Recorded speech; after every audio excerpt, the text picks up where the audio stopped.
The sun was beginning to set as Jamal, Marcus, and Terrell walked home from school. They had just finished a long day of classes and were looking forward to heading back to their neighborhood. The three boys were close friends and lived in the same block. They always stuck together, sharing jokes, laughing, and talking about the latest happenings in school. As they turned the corner near the park, they noticed something unusual. A sleek black car was parked on the side of the road with its hazard lights flashing. The car looked expensive, and the boys couldn't help but stare. It was the kind of car you didn't see every day in their neighborhood. Jamal, the most outgoing of the group, squinted his eyes and said, "That's a fancy car. Wonder if something's wrong with it." Tyrell, the more cautious one, stopped walking and glanced at the car. "Maybe it's broken. Should we check if the driver needs help?" he suggested. Marcus, always the quiet thinker, thought about it for a moment before nodding. "I think we should. You never know. It could be someone who really needs assistance." Without hesitation, the three of them walked over to the car. As they got closer, they saw a man sitting behind the wheel. He looked to be in his mid-40s, wearing a dark suit and tie. He had a serious expression on his face, but when he noticed the boys approaching, his face softened. He rolled down the window and greeted them with a smile. "Hey there, fellas," the man said. "I seem to have run into a bit of trouble. My tire is flat, and I'm not exactly sure how to fix it. Could you give me a hand?"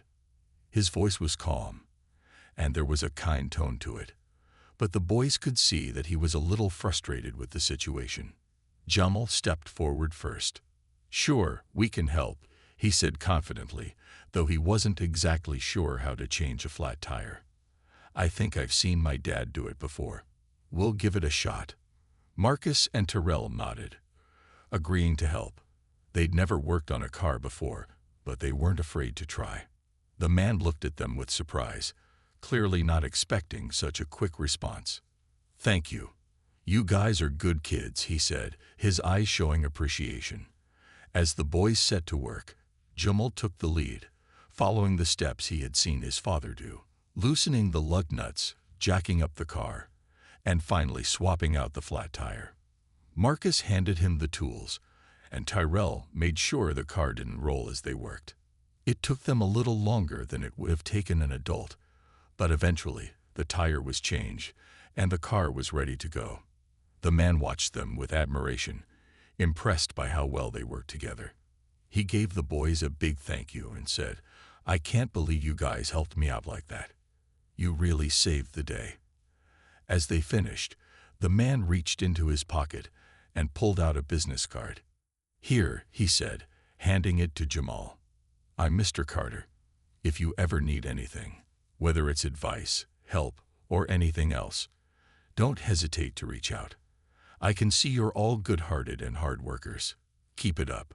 The boys were a little stunned, not used to someone so successful noticing them like this. They exchanged glances, unsure of how to respond. "Thanks," Jamal said, pocketing the card. "But we're good. Glad we could help." With a nod, the man thanked them again and drove off, leaving the boys standing there, watching his expensive car disappear down the road. As they continued their walk home, none of them could stop thinking about what had just happened. The simple act of helping someone with a flat tire had turned into something much more than they expected. "That was wild," Tyrell said, shaking his head. "I still can't believe he gave us his business card." Jamal smiled and shrugged. Maybe he just wanted to show some appreciation.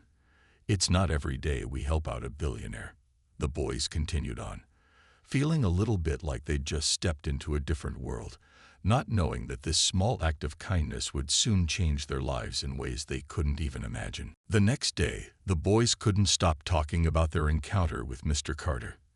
It had been an unbelievable experience, and they kept replaying the scene in their heads as they walked to school. Jamal, Marcus, and Terrell were still trying to wrap their minds around what had happened. They didn't know any billionaires, and yet here was this man who seemed so down-to-earth and kind. His business card sat in Jamal's pocket, and it felt strangely important, as if it held the key to something big. Do you think he meant it? You know, when he said we could reach out if we need anything. Marcus asked as they walked along the sidewalk. Tyrell shrugged. I don't know. It's weird, right? I mean, why would he even care about us? We were just doing what anyone would do. I guess it's just nice to be appreciated, Jamal said, glancing down at the business card in his pocket. I don't think he'd have given us the card if he didn't mean it. They continued walking, the conversation slowly fading as they entered school. But even in the midst of their regular day, the thought of Mr. Carter's offer lingered in their minds. After school, the boys went their separate ways to finish their homework and get some rest for the next day. But none of them could focus completely, and the words "reach out if you need anything" kept echoing in their minds. Later that evening, as Jamal sat at his kitchen table, staring at his homework, he couldn't help but pull out Mr. Carter's business card. He turned it over in his hands, reading the name again. Carter Enterprises. Jamal's curiosity grew. What did a man like Mr. Carter really want with them? Did he really mean it when he said they could reach out? Was there some catch they didn't know about? The more Jamal thought about it, the more questions he had. Without saying anything to his parents, he hesitantly dialed the number on the card. His fingers shook slightly as he held the phone to his ear. After a few rings, a smooth voice answered. Carter Enterprises. How can I help you? Jamal took a deep breath. Hi. This is Jamal. I met Mr. Carter yesterday. He gave me his business card and told me to reach out if I needed anything. There was a brief pause on the other end of the line.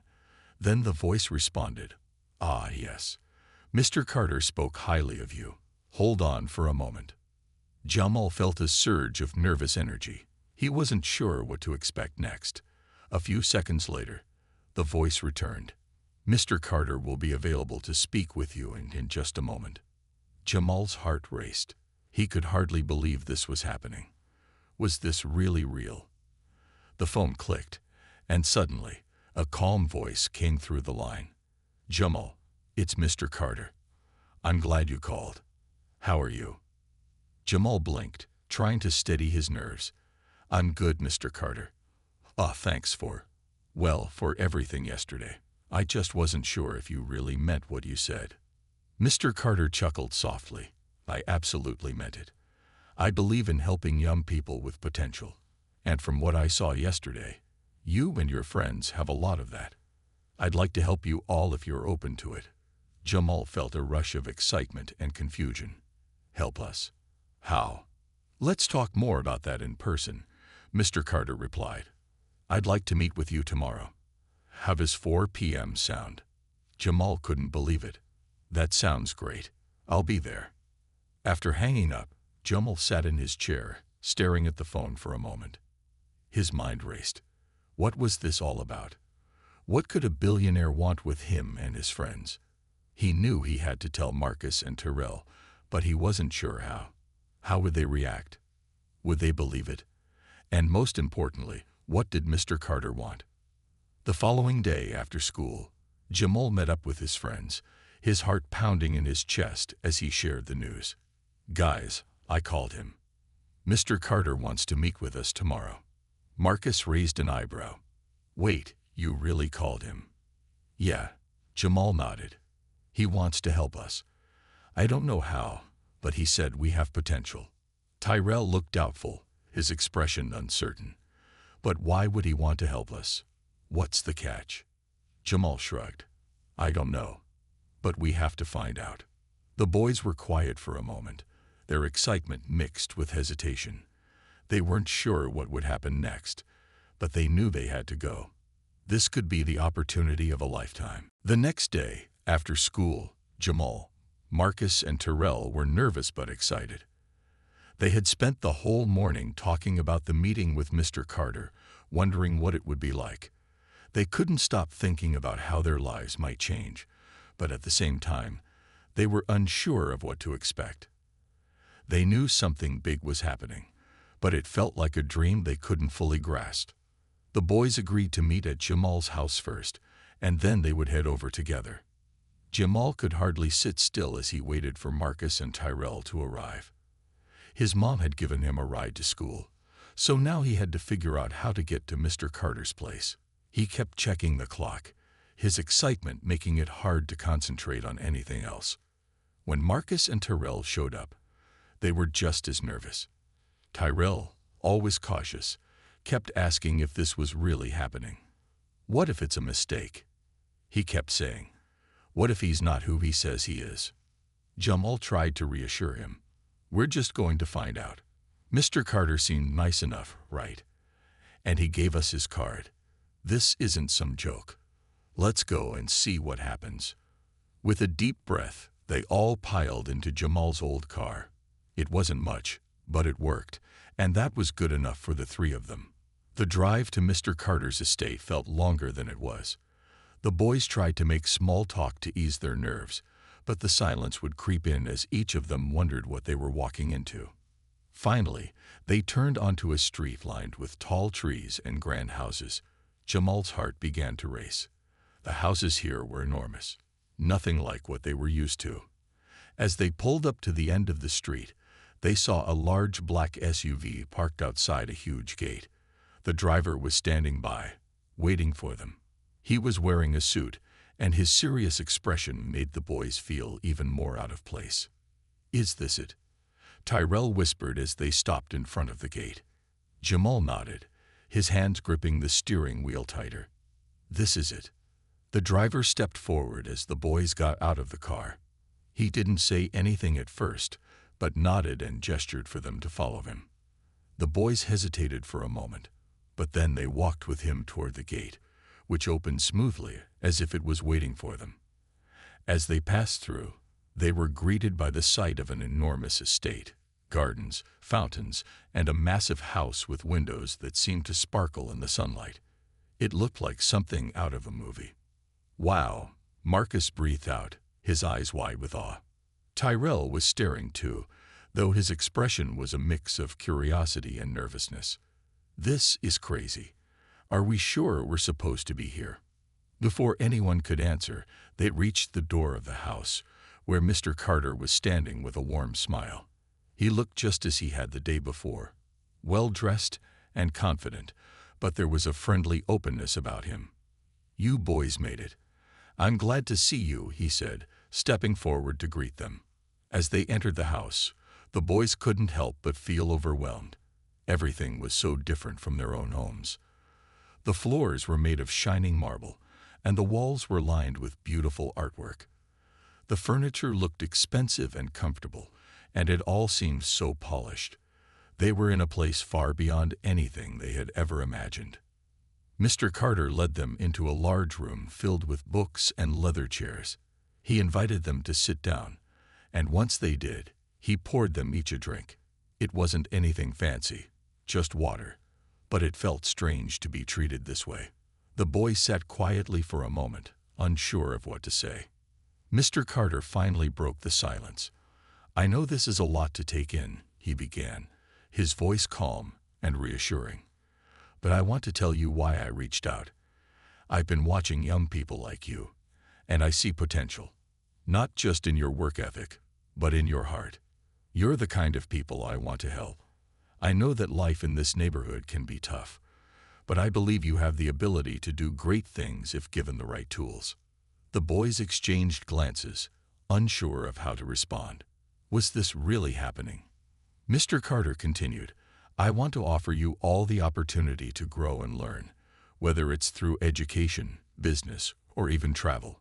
You've done something simple but important. You helped me, and that says a lot about who you are. Now I want to give you the chance to do even more. Jamal, still in shock, spoke up. But why us? We're just regular guys. Mr. Carter smiled. That's exactly why. You don't have to be extraordinary to achieve extraordinary things. Sometimes, all it takes is a little guidance and belief in yourself. The boys sat there, stunned, trying to process the words Mr. Carter was saying. It felt too good to be true, but at the same time, they knew they couldn't turn back now. They had come this far. And the next few days felt like a whirlwind for Jamal, Marcus, and Terrell. They couldn't stop thinking about the meeting at Mr. Carter's estate. Everything had happened so fast. Just a few days ago, they had been ordinary high school students, walking home from school like any other day. Now they were being offered a chance to change their lives, and they didn't fully understand how it was even possible. Mr. Carter had promised to help them, but what did that really mean? He had mentioned giving them resources, tutoring, and business opportunities, but what would it actually look like? They didn't know anyone who had been in a position like this before, so they could only imagine what might be coming next. The day after the meeting, they received a call from Mr. Carter's assistant, a calm and professional woman named Sarah. She told them that Mr. Carter wanted to meet with them again, but this time, it would be at his office downtown. The boys were nervous but also excited. They had no idea what to expect, but they knew they couldn't miss the chance. When they arrived at the office building the following afternoon, they were taken aback by how professional everything looked. The building was tall and modern, with glass windows that reflected the sunlight.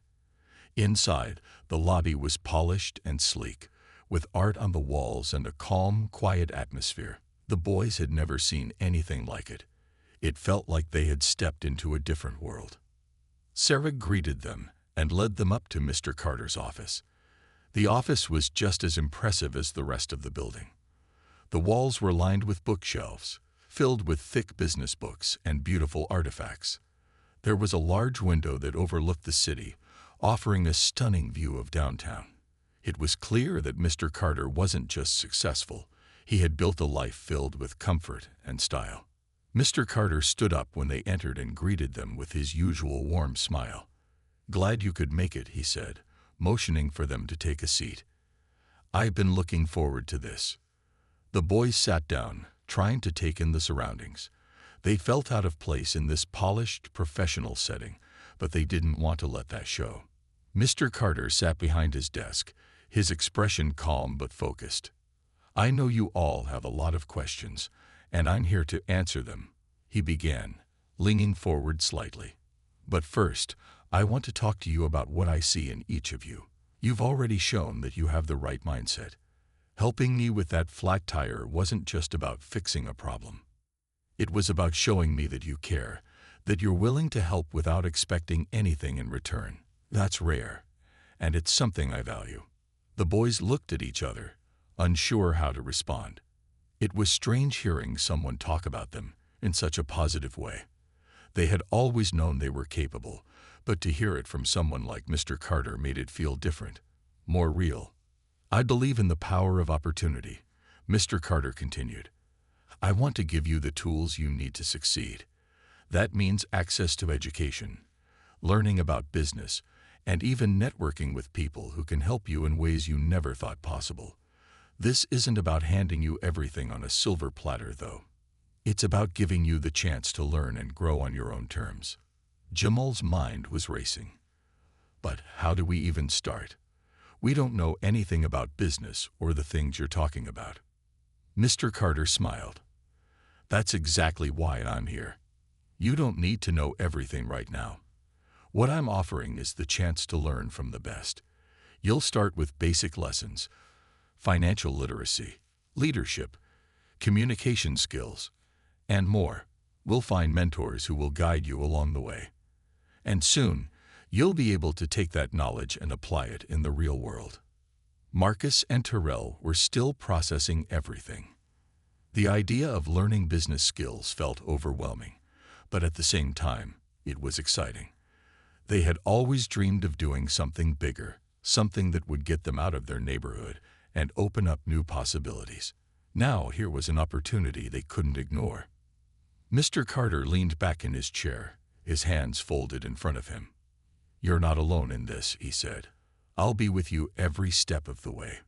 This is about you realizing your potential.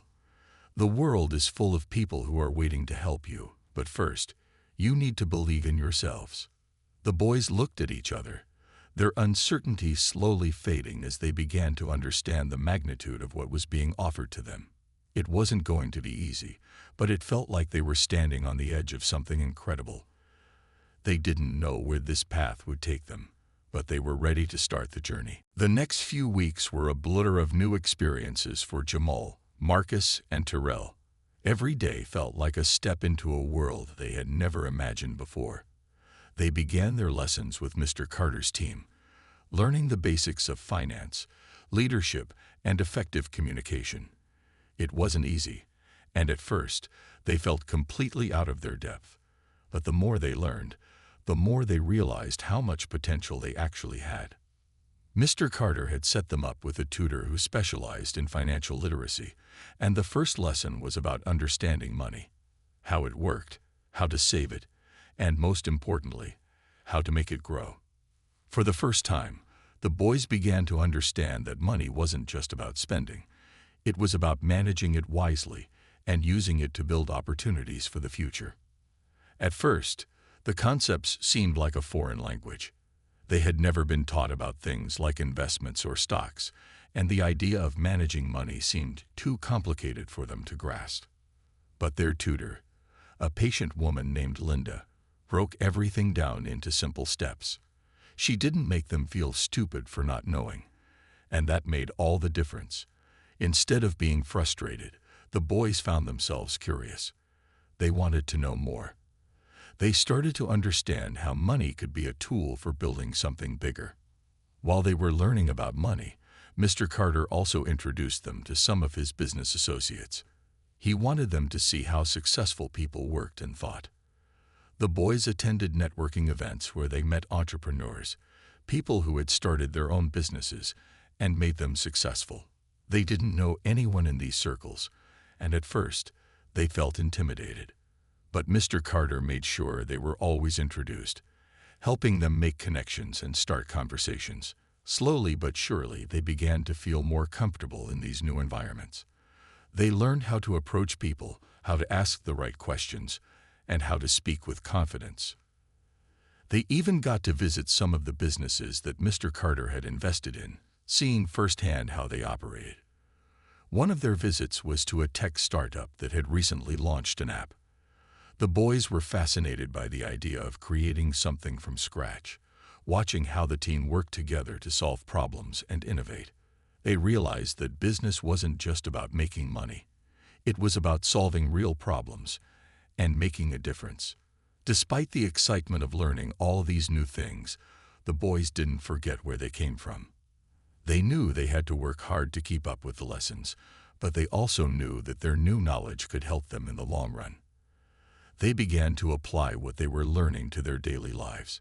Jamal, who had always been interested in technology, started thinking about how he could use his skills to create something of his own. Marcus, who had a natural talent for talking to people, began practicing his communication skills, imagining himself in front of an audience, speaking confidently about a business idea. Tyrell, who was more practical and cautious, focused on understanding the importance of managing money and how to use it wisely. As the weeks passed, the boys' confidence grew. They weren't the same as they had been when they first met Mr. Carter. They could see the difference in how they approached life, how they thought about their futures. They had dreams now, big ones. They weren't just thinking about surviving. They were thinking about thriving, about building something for themselves and their families. The lessons were hard, but they knew it was worth it. Mr. Carter continued to mentor them, always checking in and offering advice. He wasn't just giving them information. He was giving them opportunities to use what they had learned. He even invited them to attend a charity gala he was hosting, giving them the chance to mingle with influential people in the business world. It was a big event, and the boys had never seen so many successful people in one place. But they weren't overwhelmed anymore. They were part of the conversation, asking questions, learning from the people around them. Jamal, Marcus, and Terrell had come a long way since that first day they helped Mr. Carter with his flat tire. They had learned so much already, but they also knew there was still a long way to go. However, for the first time in their lives, they felt like they were on the right path, and that was a feeling they hadn't had before. They knew that with hard work, determination, and the guidance of Mr. Carter, they could achieve anything. And the best part, they were just getting started. A few months had passed, and Jamal, Marcus, and Terrell were beginning to see the results of all their hard work. What had once seemed like an impossible journey was slowly becoming a reality. They had learned so much already about business, finances, and how the world of successful entrepreneurs operated, but they knew this was just the beginning. The boys had become more confident. They were no longer the same people who had been unsure of themselves when they first met Mr. Carter. Now they walked a little taller, talked a little more confidently, and thought more critically about the world around them. They had a clearer understanding of what it would take to build a better future. But even with all the lessons and opportunities, they knew that they couldn't do it alone. They had people who believed in them, and their families were a big part of that. Jamal had been eager to tell his mom and dad about everything he had been learning, but it hadn't been easy. They had always supported him, but they had also been worried. He could see it in their faces when he first mentioned Mr. Carter's help. They were confused and a little skeptical. To them, it all seemed too good to be true. They didn't understand why a successful businessman would take an interest in their son and his friends. But Jamal kept explaining. He told them how much he had learned, how Mr. Carter had been there every step of the way, offering advice and guidance. After many conversations, his parents finally began to see the bigger picture. Jamal's father, who had always been a hard-working man, told him, "I never got the kind of help you're getting now, but I'm proud of you. Just make sure you don't forget where you came from." His mother, though more cautious, agreed. "You've worked hard for this, Jamal. Just keep your feet on the ground. And remember to stay humble."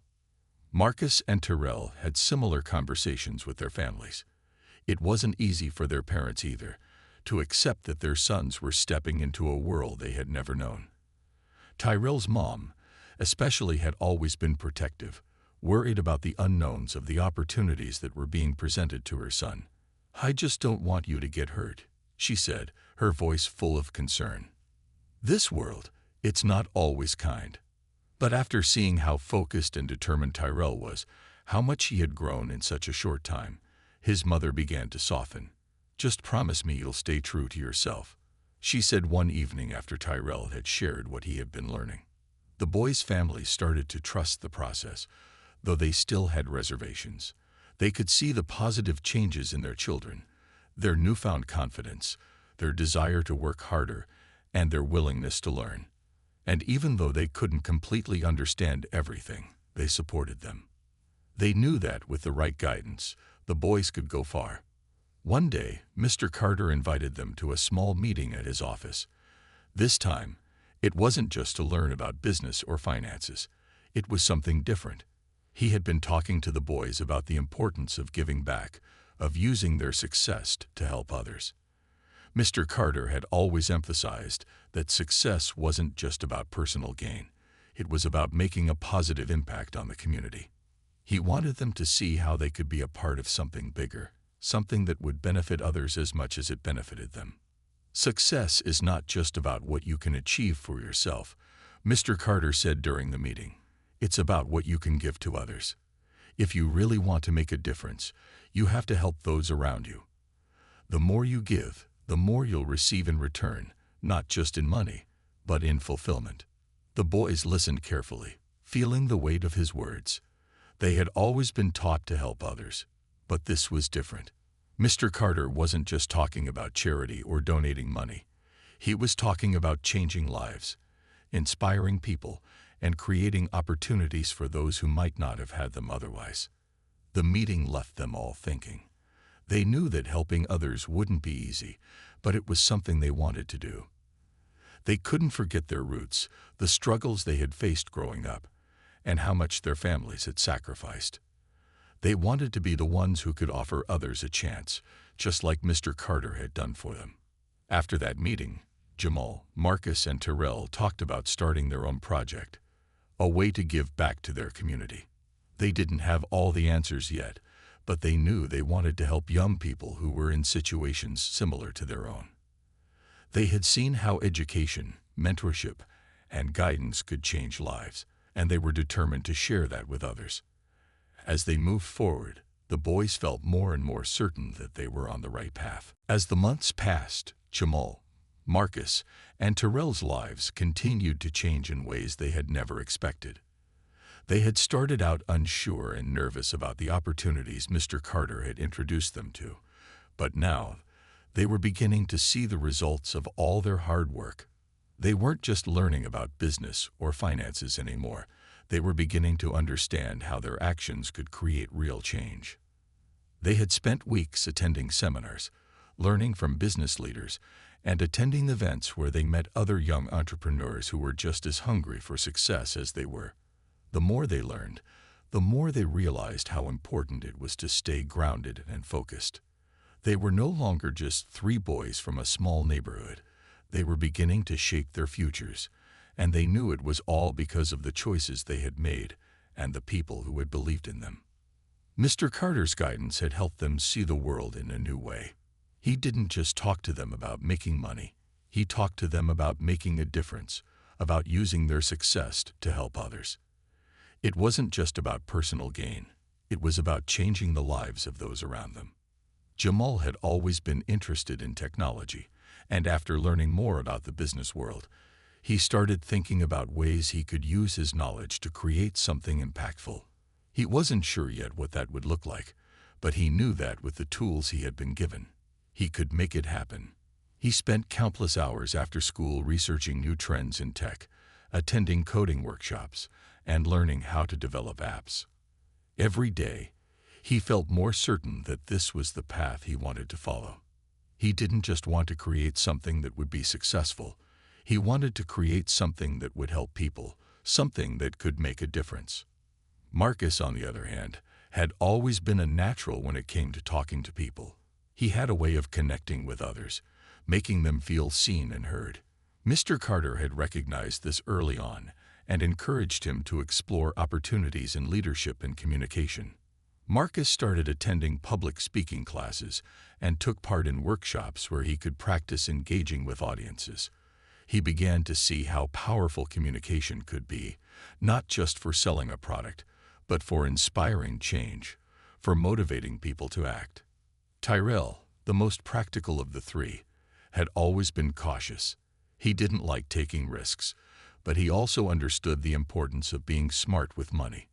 He spent time learning about investing and managing finances, paying attention to every detail, making sure that the decisions he made were always well thought out.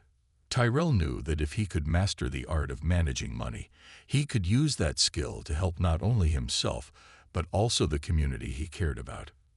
But despite all the progress they had made individually, the boys didn't forget what Mr. Carter had taught them about giving back. They were no longer just focused on their personal growth. They were beginning to think about how they could help others. They realized that they had been given a chance that many didn't have, and they wanted to share that chance with others. One evening, they sat down together to discuss their plans. They had been thinking about how they could help the younger generation in their community, kids who didn't have the same opportunities they did. They wanted to create something, a program, a project, that would give those kids a path to success, just like the one they had found. It was a way to pay forward all the help they had received from Mr. Carter. They decided to start small, offering after-school tutoring and mentorship to kids who needed guidance in both their studies and their future careers. They knew they couldn't do it alone, so they reached out to their families, their teachers, and even some of the people they had met through Mr. Carter. Together, they began to put the pieces in place for a program that would help kids learn new skills, explore their interests, and open up doors to opportunities they might not have known existed. As they worked on building the program, the boys felt a sense of purpose they had never experienced before. They were taking everything they had learned and applying it in a way that could make a difference in someone else's life. And even though they were still learning themselves, they knew that sharing their knowledge would help them grow even more. Mr. Carter was proud of what they were doing. He had always encouraged them to think beyond their own success, and now they were taking his advice to heart. He was there to support them, offering advice and guidance as they built the program from the ground up. It was a challenge, but it was a challenge they were excited to face together. As they moved forward, Jamal, Marcus, and Terrell knew they were on the right path. As the weeks turned into months, Jamal, Marcus, and Terrell found themselves at a turning point in their lives. They had come a long way since that day they helped Mr. Carter with a flat tire. It felt like a lifetime ago, but they couldn't deny how much they had grown in such a short time. They had learned so much about business, leadership, and money, and most importantly, they had learned how to use those lessons to help others. The program they had started in their community was beginning to take shape, and with every step forward, they could feel the impact they were making. They had started small, offering tutoring and mentorship to younger kids in their neighborhood, kids who didn't have the same opportunities they had been given. But what started as a few after-school sessions quickly grew into something much bigger. More and more kids began to show up, eager to learn, to gain new skills, and to hear what Jamal, Marcus, and Terrell had to say. The boys had never imagined that their simple idea could grow so quickly, but now they were beginning to see the real difference they could make in people's lives. Their program wasn't just about academics. It was about teaching kids the skills they needed to succeed in life. They taught them about responsibility, hard work, and most importantly, the value of believing in themselves. It was amazing to see how the kids responded. They started to take their studies more seriously, and they began to show more confidence in everything they did. Jamal, Marcus, and Terrell had become role models for these kids, and they felt a deep sense of pride every time they saw the change they were inspiring. Mr. Carter had been a constant source of support throughout this process. He had always told them that success wasn't just about making money, it was about making a difference. And now, they could see what he meant. They weren't just helping kids get better grades, they were helping them see that they could achieve more, that they didn't have to stay stuck in their circumstances. Jamal, Marcus, and Terrell were showing them a path forward, one that was filled with hope, opportunity, and possibility. One evening, as they gathered at Jamal's house to discuss the progress of the program, the boys couldn't help but feel a sense of accomplishment. It wasn't about the money or the accolades. They had been given so much already, and now they were sharing that gift with others. They had seen firsthand how their lives had changed, and now they were giving that same chance to the next generation. It was the kind of work that gave them purpose, and they knew they were making a lasting impact. "We've come a long way, haven't we?" Tyrell said, a smile tugging at the corner of his mouth. "It's crazy to think about where we started, and now look at us." Jamal nodded, feeling a sense of satisfaction in his chest. "I never imagined we'd be doing something like this. I thought we were just helping out with that tire. But now, this is bigger than I could have ever imagined." Marcus grinned. "It's not just about us anymore, you know. It's about everyone we're helping. We're changing lives. And that's something I never thought I'd get to do." As they sat there talking, they realized that they had found something even more important than success or wealth. They had found their purpose. Helping others wasn't just a side project. It had become their life's work. They were no longer just three boys from a neighborhood struggling to figure out their place in the world. They were leaders, mentors, and role models, inspiring others to reach for something greater than themselves. The program continued to grow, and as it did, so did their bond with the community. The boys had learned that giving back wasn't just a good thing to do. It was the most important thing they could do. And with every success they saw, every child who found their confidence, every student who started to believe in their potential, they knew that they were doing the right thing. The boys also realized that they couldn't stop now. Their journey wasn't over. They had started something that was just beginning, and they knew there was so much more to do. But with each other's support, and with the lessons they had learned from Mr. Carter, they were ready for whatever came next. They had proven that even the smallest actions could lead to something extraordinary. They had learned that by helping others, they were helping themselves, and that was the greatest reward of all. As they looked ahead, they knew their futures were bright. The path they had started on had opened up doors they never thought possible, and they were determined to keep moving forward, creating opportunities for others, and inspiring even more people along the way. They had found their purpose, and they weren't going to stop until they had made a lasting impact on the world. Their journey was just beginning.